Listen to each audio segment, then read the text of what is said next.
petit point rapide en fin de conférence sur le recrutement. Et puis vous aurez toute la liberté de poser toutes les questions à Stéphane ou au président ou à Nicolas, à qui vous voulez. Donc voilà, président, tu veux dire un petit mot? Bon, si je l'ai bien vu Stéphane, qui me fait plaisir de rejoindre le groupe des Guémio et qui embarque sur le gros navire Guémio. Voilà. Une réussite dans la suite de sa carrière. Maintenant on est plus focalisé sur l'avenir et le projet qu'on continue avec Stéphane Barin. Pourquoi Stéphane Barin? On est rentré mercredi en contact grâce à son agent Stéphane Baez et on a échangé autour du projet. Je crois que Stéphane avait besoin aussi d'un projet, au-delà d'un contrat et d'une activité ou autre. Il avait vraiment besoin d'un projet et de sentir ce qui se passait ici. Donc on a échangé pendant quelques jours autour de ça, on a échangé autour de l'équipe et il me semble, aux personnes un peu qui s'occupent du club de hockey d'Épinal, il nous a semblé à tous que c'était le bon profil puisque c'est quelqu'un aussi qui a travaillé avec les joueurs français. Donc pour nous c'était important.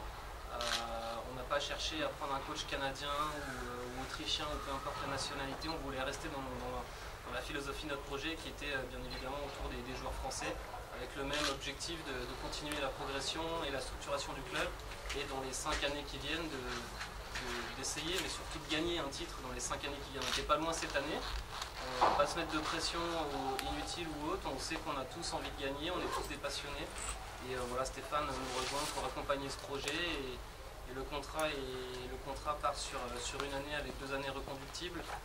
Je pense que c'est important pour Stéphane comme pour le club de se montrer l'adéquation qui est entre nous pendant une saison et puis de poursuivre. On est tous très ouverts pour poursuivre pendant 2-3 saisons ensemble et plus si affinité on va dire. Donc voilà un peu la structuration du staff l'année prochaine. On a une personne qui va nous accompagner aussi qui s'appelle Sébastien Beaulieu sur les stages pour les gardiens.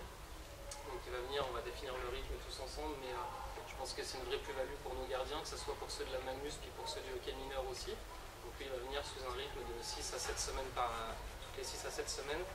Et il est possible que Véronique Ouimet, la sœur à Maxime Ouimet, nous accompagne sur quelques petits stages de ce qu'on appelle de power skating. Donc voilà, on va essayer de la faire rentrer aussi dans le hockey mineur.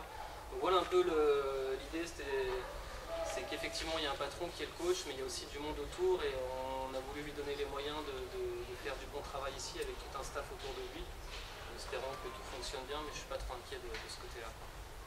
Donc voilà. Premier contact en fin de semaine dernière, donc ça a été très très rapide, je crois que c'était jeudi dernier et voilà, on a juste pris 3-4 jours pour réfléchir et surtout voir l'organisation si c'était réalisable et j'ai validé on va dire un accord lundi sur le principe général. Bon, le contrat alors?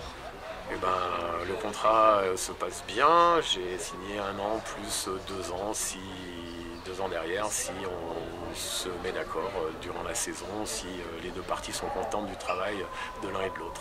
Bon, quelle image vous gardez des Guémio? C'est vraiment par rapport à ce parcours en finale que... Ah non, je viens pas ici par rapport au parcours ou par rapport au fait qu'il y a un tel ou un tel, je viens ici pour un ensemble de choses, pour une passion commune avec les dirigeants du club, pour l'envie de gagner bien entendu qu'on partage, et pour l'engouement des supporters, pour les joueurs que je connais, c'est toute une atmosphère,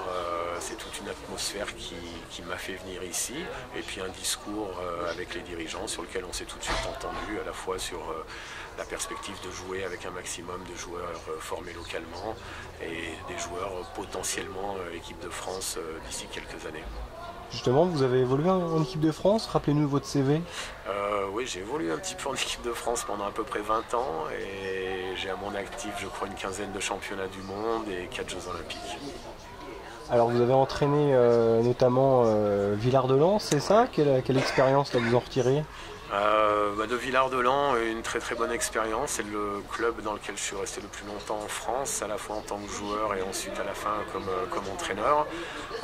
Très bonne expérience humaine parce que j'ai rencontré aussi des gens passionnés à l'image de ce club, et expérience sportive aussi parce que malgré nos petits budgets et nos petits moyens, on est arrivé à faire des quarts de finale, à faire des demi-finales de Coupe de France et de Coupe de la Ligue. Donc En général, on a eu un très très beau parcours pendant les 6 années où j'étais là-bas, et même les années qui ont suivi, où c'est Rich Metro qui a repris l'équipe. Ils ont eu aussi un très très beau parcours. Ça reste un village de hockey dans lequel j'ai passé de très bons moments. Quel est votre avis sur le niveau de la Ligue Magnus ?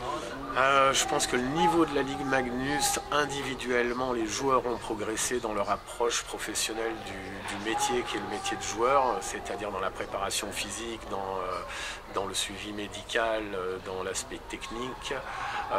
Et puis petit à petit, les clubs se structurent un peu, donc tout évolue, tout grandit petit à petit. Après, le niveau de jeu, c'est très très dur à dire parce qu'il y a encore pas mal de disparités entre les équipes du haut de tableau et les équipes du bas de tableau. Mais bon, même dans le foot, c'est comme ça, dans le hand, c'est comme ça, dans le basket, c'est comme ça. Donc voilà, le sport évolue, ça va un petit peu plus vite qu'avant. Mais le plus gros changement cette année reste le changement par rapport à la dimension des zones de défense et des zones d'attaque qui vont être un petit peu plus grandes cette année. Donc là, je pense qu'on pourra parler d'évolution à la fin de la saison prochaine, à mon avis. Bon, une équipe comme Bordeaux qui rejoint la Ligue Magnus avec un gros budget, tout le monde va se renforcer forcément ? Oui, tout le monde se renforce. Le promu arrive et se doit de faire en sorte de rester en Ligue Magnus.